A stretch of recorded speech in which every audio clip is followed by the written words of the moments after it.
Can you weigh in on what seems to be the quintessential brand marketing play today as we talk about it, the Nike play and Colin Kaepernick? Okay, so there are a few things that need to be understood about Nike. Biggest one, you are not Nike. I am not Nike. Nike is a bit of a special case. Number two, the vast majority of Nike's future and its present is overseas sales. So they're showing up and they're saying, we're not Puma, we're not Adidas, we are Nike. Well, you can't say that by pointing to your sneakers, because in a blind taste test, the sneakers are all the same, right? Unless you're an elite athlete. It's about something else. Well, Colin Kaepernick is a signal. He's a symbol. He stands for something. And the other sneaker companies have been afraid to stand for what Colin Kaepernick stands for. So, is it risky feeling to go into a divisive area of politics that I don't think should be divisive but has become divisive? Of course it feels risky. But it was brilliant.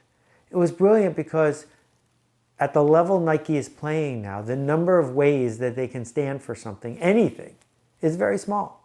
And here, with just 2 words, they were able to say, us, him, we stand for something. When you talk about Nike, you are talking about standing for something, right?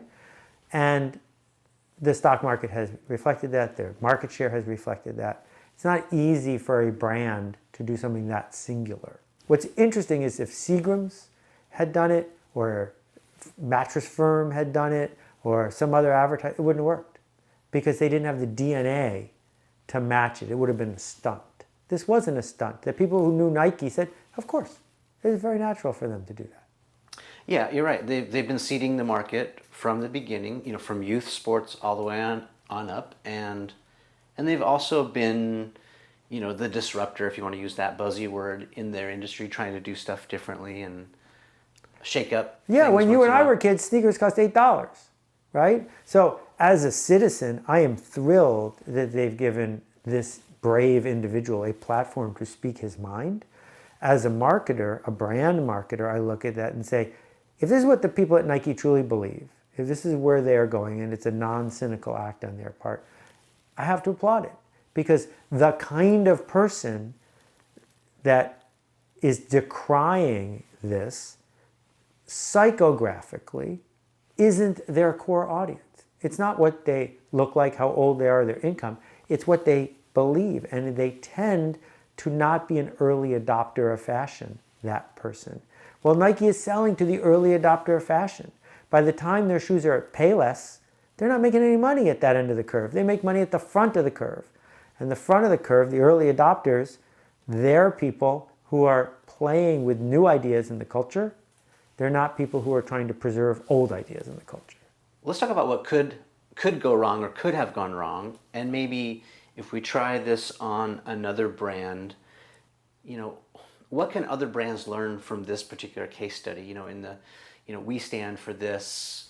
People like us do stuff like this. So let's talk about the difference between a logo and a brand, right? Because companies spend way too much time on their logo. Just like people on YouTube spend way too much time on their hair. I'm told they spend way too much time on their hair. If Nike opened a hotel, I think we would be able to guess pretty accurately what it would be like. If Hyatt came out with sneakers, we'd have no clue. Because Hyatt doesn't have a brand. They have a logo. If I swapped the signs on a hotel at that price point, you couldn't tell. If you were to Marriott, if you were to Hilton, if you were to Hyatt, the hallway, the room, I don't know, where am I? No brand. So what it means to have a brand is you've made a promise to people. They have expectations. It's a shorthand. What should I expect the next time? And if that is distinct, you've earned something. If it's not distinct, let's admit you make a commodity and you're trying to charge just a little bit extra for peace of mind. The problem that Hyatt and Hilton and Marriott and the rest have is sort by price. Because if I go online now to find a hotel, it's really simple. Sort by price. Why would I pay $200 extra to go a block away? I don't. So what's the value of a brand? The value of a brand is how much extra am I paying above the substitute. And if I'm not paying extra, you don't have a brand. So when we think about what brands ought to do to move forward, the most important thing is to not worry about your slogan, your spokesperson, the wrapping. It's to worry about the substance. Work that matters for people who care. Find the people who care, the smallest viable group you can live with, and figure out how to give them work that matters. So if we compare, if we're still on the hotel thing, there are hotels, these new chains of mini boutique hotels, that charge double what a Hyatt might charge for less. But it's only less by the Hyatt measure. It's way more by the measure of someone who cares about what the people in the lobby look like, who cares about how hip it feels to walk into the bar. They're investing not in, oh, you get a room with 3 power outlets. They're investing in throwing a party in a place where you also can sleep while you're on the road. Those hotels have a brand.